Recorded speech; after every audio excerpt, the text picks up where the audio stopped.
Mga labi ni Pope Francis ililipat na sa St. Peter's Basilica ngayong araw. Iba pang mga kaganapan sa Vatican para sa funeral event ng Santo Papa. Alamin natin sa sentro ng balita ni Joyce Salamatin.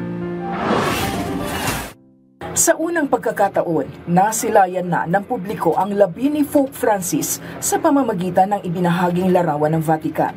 Makikita ang open coffin na kinalalagyan ng Santo Papa habang isinasagawa ang rite of the Declaration of Death sa Casa Santa Marta. Nakatakdang ilipat mamayang alas 3 ng hapon, oras sa Pilipinas, ang mga labi ni Pope Francis patungo sa St. Peter's Basilica. Pangungunahan ito ni Cardinal Camerlengo Kevin Farrell.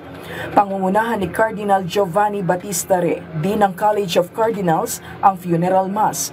Kasama niya magdiriwang ng misa ang mga patriarch, cardinal, arsobispo o bispo at kaparian mula sa iba't ibang bahagi ng mundo.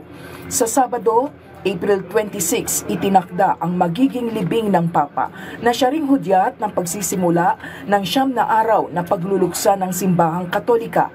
Mula sa St. Peter's Basilica ay ililibing ang Santo Papa sa Basilica of St. Mary Major sa Roma. Samantala, nagsimula na rin ang unang General Congregation ng College of Cardinals sa Vatican. Aabot sa 60 kardinal ang nagtipon sa Synod Hall para sa nasabing aktibidad. Joyce Salamatin para sa Pambansang TV sa Bagong Pilipinas.